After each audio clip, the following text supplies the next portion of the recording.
Assalamualaikum warahmatullahi wabarakatuh. Alhamdulillahirabbil alamin bihi nasta'inu ala umuri dunya waddin. Wassalatu wassalamu ala asyrafil anbiya wal mursalin sayyidina maulana Muhammadin wa ala alihi wa sahbihi ajma'in. Wala hawla wala quwwata illa billahil aliyyil azim, amma ba'd. Faslun wa yuqsamu malul fai' ala khamsi firaqin. Wa yuqsamu, dan dibagi-bagi, malul fai', harta benda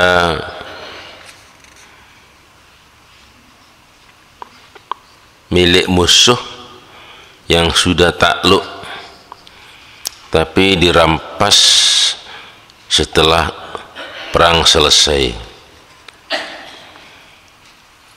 Dirampas setelah perang selesai. Kalau yang pas ketika perang itu namanya ghanimah, ya, ghanimah, harta rampasan perang. Seperti yang dulu sudah saya katakan bahwasanya orang-orang zaman dahulu itu kalau perang bawa macam-macam untuk menjadi pendorong semangat, pembangkit semangat, dari mulai harta benda, emas, perak dan sebagainya, sampai dengan kaum perempuan yang ikut menari-nari memberikan semangat. Dan itu kalau dalam perang itu kalah mereka, itu dirampas oleh musuh, oleh lawan yang menang. Harta bendanya dirampas, senjata-senjata yang bernilai tinggi juga dirampas. Kemudian perempuan-perempuan penari apa itu juga dirampas. Ada pakai genderang segala macam. Itu namanya ghanimah. Tapi kalau perang sudah selesai, kemudian harta benda milik kabilah tersebut yang berharga itu diambil, ya, itu namanya harta fai'. Gimana harta fai' itu? Harta fai' itu untuk siapa? Ini dibagi-bagi atas 5, ya, 5 golongan, 5 macam. Ala khamsi firaqin. Yunsarafu khumusuhu ala man yusrafu alaihim khumsul ghanimah. Harta fai' tersebut 1/5-nya atau 20%-nya, 20%-nya diberikan kepada mereka yang menerima harta ghanimah, ya, diantaranya kepada Allah dan Rasulnya. Wa yu'ta arba'atu akhmasihi lil muqatilah, dan 4/5-nya atau 80%-nya itu dibagi-bagi kepada para pasukan prajurit yang ikut berperang.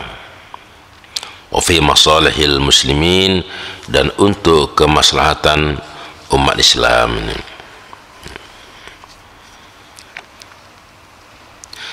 Al-fai' wa huwa ma ukhidha minal kuffar min ghairi qital, yaitu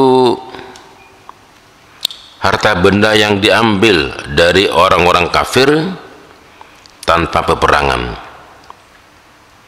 Ini yang dulu dijadikan sebagai alasan oleh kelompok teroris di Indonesia. Mereka menjarah bank, ya, merampok bank dan sebagainya. Itu diantaranya adalah harta fai'. Dikatakan harta fai' karena diambil ketika tidak ada peperangan. Jadi dianggap selama ini ada perang. Makanya kalau ketika perang terjadi itu namanya ghanimah. Nah, sekarang tidak ada perang, tapi itu dianggap kita ini musuh, ya. Kita tuh dianggap musuh semacam orang-orang kufar Quraisy, kaum musyrikin Quraisy dan sebagainya. Karena kita dengan musuh maka halal, hartanya halal, ya, harta bendanya halal, darahnya juga halal. Ini yang sangat berbahaya, ini sangat berbahaya pandangan ini.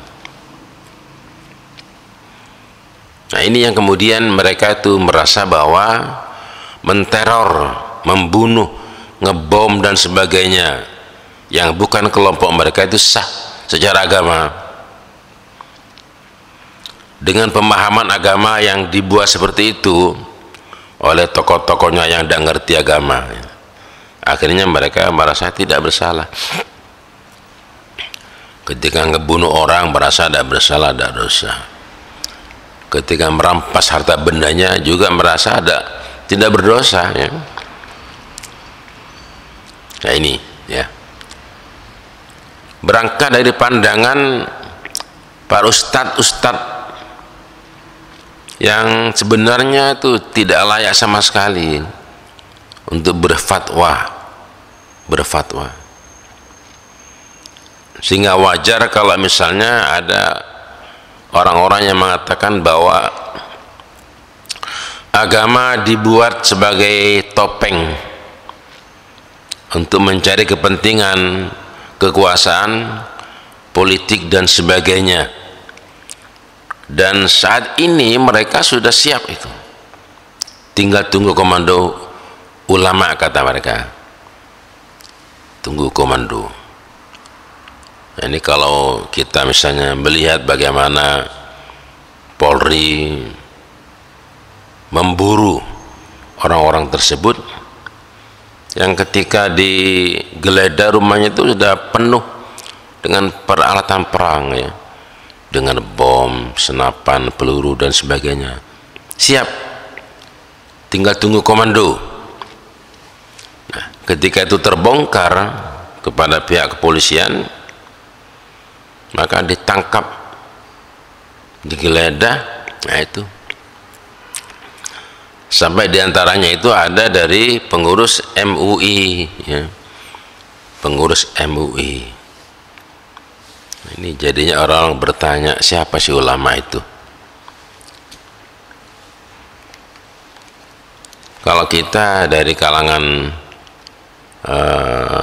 tradisional, ya, kelompok Islam tradisional, kelompok Islam yang masih mempertahankan nilai-nilai budaya lama yang tidak bertentangan dengan agama, itu dipertahankan sambil mengambil budaya baru yang juga tidak bertentangan dengan agama. Ya, standarnya itu hukum, standarnya hukum. Ya, makanya kalau kita sekarang pakai sarung, ya, kaum sarungan, maunya mereka itu ngebelat persis sama dengan zamannya Rasulullah. Dan budaya kita sudah bergerak terus. Itu di mulut, kenyataannya justru kemajuan teknologi itu sudah melampaui adat istiadat zaman Rasulullah. Yang paling nampak adalah pada sistem elektronik, misalnya transportasi dan sebagainya. Kalau kita mau naik onta, naik kuda, ya repot, ya. Sekarang dengan adanya kemajuan teknologi, manusia bisa dengan cepat nyampe ke sana, ke Mekah, dengan naik pesawat terbang. Di sana antara Mekah Madinah, antara Mina, ya, dengan Musdalifah dan semuanya itu sudah menggunakan angkutan-angkutan modern, pakai bis yang makin lama makin bagus. Bahkan sekarang ada kereta api yang langsung berhenti di dekat Jamarat, stasiunnya itu. Bayangkan sekian juta orang, ya, sekian juta orang.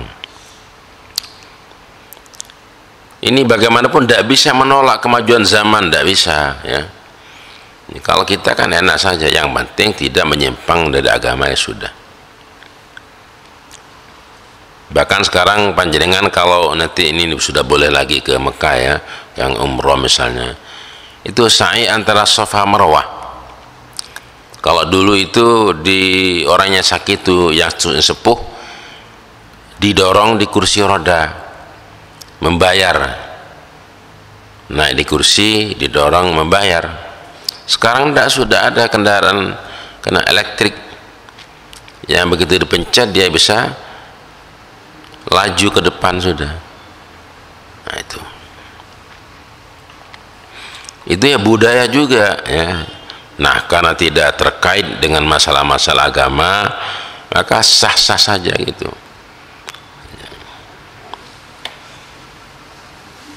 Tapi ketika kita mengikuti budaya begitu, ini sebagian kelompok tidak suka ya, tidak suka. Kembalinya itu maunya kembali kepada zaman lama.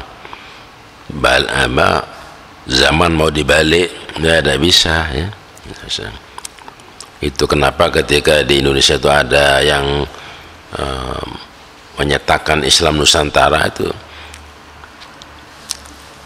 kalau bagi mereka yang fanatik Islam ya Islam, nggak pakai Nusantara segala macam, itu ditolak mentah-mentah. Tapi kalau bagi kiai-kiai kita nggak masalah, hanya Islam yang memiliki ciri-ciri khas bangsa Indonesia. Apa diantaranya? Sarungan, songkokan tuh ciri-ciri bangsa kita di situ. Sebelum adzan sholawatan tidak masalah ya. Kalau kemudian dikit-dikit bid'ah ditolak tanpa pendekatan ijma' qiyas, ya repot jadinya ya, repot ya. Kalau gitu nanti ketika mengharamkan sabu-sabu ditanya mana dalilnya sabu-sabu. Di Quran tidak ada tuh dalil sabu-sabu itu haram, tidak ada. Karena ngeplek minta secara tekstual seperti itu. Padahal sabu-sabu narkoba itu diharamkan bukan karena namanya, tapi karena sifatnya. Ketika orang mengkonsumsi sabu-sabu itu, maka dia akan mengalami efek apa? Kehilangan akal pikiran ya, merusak badan dan sebagainya. Walaupun di Quran tidak ada kata-kata sabu-sabu, tidak ada, tapi para ulama menyimpulkan itu haram karena merusak tubuh, merusak kesehatan, merusak kesadaran dan sebagainya. Jadi agama itu pemahamannya menjadi semakin luas sesuai dengan perkembangan zaman. Nah, orang-orang yang menggunakan berpikir pola lama ya, pola lama yang kuno dengan ciri-ciri begitu, akhirnya menganggap bahwasanya siapapun yang tidak menggunakan Al-Quran sebagai sumber hukum dan al-hadis, maka dia masuk kategori kafir ya. Wa man lam yahkum bima anzalallah fa ulaika humul kafirun. Barang siapa yang tidak berhukum, berundang-undang dengan Al-Quran maupun Al-Hadis, maka mereka orang-orang kafir. Karena kita pakai UUD 45, kita pakai Pancasila dan sebagainya, kita dicap orang-orang kafir, sehingga sah untuk dibunuh, harta dirampas dan sebagainya. Nah ini kalau berangkat dari pengetahuan yang dangkal mengenai masalah agama ya. Kalau bagi ulama kita bagaimana? Kita berusaha untuk memasukkan nilai-nilai agama itu ke dalam hukum positif kita. Andai kata ada berhasil bagaimana? Seperti Indonesia, karena penduduknya bukan hanya orang Islam, tapi juga orang-orang non-Muslim. Tidak mungkin kita atur dengan Islam tok, tidak mungkin. Yang lain protes atau mereka malah memisahkan diri dari NKRI. Maka kita menggunakan dalil usul fikih, ma la yudraku kullu la yutraku kullu. Apa yang tidak bisa kita capai secara keseluruhan, ya, maka tidak kemudian ditinggalkan sama sekali. Nah, kalau kita misalnya mau sholat, kenapa kok sholat? Takut ada polisi, ya repot, ya. Kenapa kok berzakat? Takut ada polisi, nanti kalau tidak berzakat bisa kena tindakan pidana, ya repot kalau gitu. Kesadaran, ya, kesadaran. Lalu bagaimana dengan umat Islam yang tinggal di negara-negara yang mayoritas non muslim? Orang Islam di Amerika, orang Islam di Rusia, orang Islam di Jerman, di Inggris dan sebagainya. Apa dipaksa mau menggunakan hukum Islam? Ya tidak bisa. Yang tidak bisa kita capai, kita peroleh semuanya, ya kita ikuti. Yang penting tidak menyimpang dari ajaran-ajaran agama. Ya perkara di sana itu misalnya seks bebas, jangan diikuti. Seks bebas di negara-negara barat kan seks bebas, ya. Nah, kita gimana? Ya tidak usah ngikuti. Kenapa? Dilarang agama, dilarang Allah, bukan dilarang oleh pemerintah lalu bukan karena boleh lalu kemudian kita terlibat, tidak begitu. Nah, ini pemahaman ma'lul fa'i. Ini berangkat dari pandangan-pandangan agama yang bersumber dari sempitnya, dangkalnya pengetahuan tentang ilmu agama. Dan ini berbahaya, ya, berbahaya. Makanya kalau kita itu lihat orang itu dengan pangkat ustadz, apalagi cuma nemu di medsos, jangan diikuti, ya. Jangan diikuti. Kalau hanya berpangkat ustadz, kalau dia itu seorang kiai yang punya pondok pesantren, ilmunya terukur, jelas, bisa kita ikuti. Kenapa? Karena beliau biasanya mengikuti pandangan-pandangan para ulama terdahulu, bukan pendapat beliau sendiri. Makanya seperti Gus Baha itu, ya, Gus Bahauddin, kayak Haji Bahauddin Nur Salim, beliau selalu menggunakan apa namanya, kitab-kitab kuno, ya, para ulama sebagai referensi dibaca. Ini beliau bahkan hafal ribuan hadis, ya. Insya Allah kutubus sittah beliau itu sudah, walaupun tidak hafal tahu betul, tapi sebagian 6 kitab itu hafal dengan ribuan hadis, memahami usul fiqh dan sebagainya, sehingga berdasar. Makanya fatwanya tidak sembarangan, ya, tidak sembarangan. Nah, itu yang bisa kita ikuti. Nah, kalau cuman ustadz itu di medsos, ya, di YouTube, di Google, jangan diikuti itu, jangan diikuti. Atau cocokkan dulu dengan pandangan para kiai, para ulama yang ada di kitab-kitab. Nah, seperti di sini, bahwa harta fai' itu harta yang dirampas dari perkampungan qabilah yang kalah perang. Nah, itu untuk siapa? Ala khamsi firaqin, dibagi menjadi 5, ya, 5 yang berhak itu 5. Yang 20% dari harta itu adalah untuk lillahi wa li rasulihi, sama dengan ghanimah, untuk Allah dan Rasulnya, itu untuk kemaslahatan umat, ya. Dan waktu itu juga diberikan kepada para keluarga Bani Muttalib, ya, Bani Hashim dan Bani Muttalib, itu kabilahnya Rasulullah SAW, kabilah Quraisy. Yang 4/5 atau 80% itu diberikan kepada para pasukan yang terlibat dalam perang dan juga untuk kemaslahatan umat. Nah, dari yang 5%, dari 20% itu dibagi-bagi lagi, untuk Rasulullah berapa, untuk orang-orang yang fakir miskin berapa, untuk orang-orang yang suaminya meninggal dalam perang itu berapa, itu ada semuanya, ada pembagiannya, ya.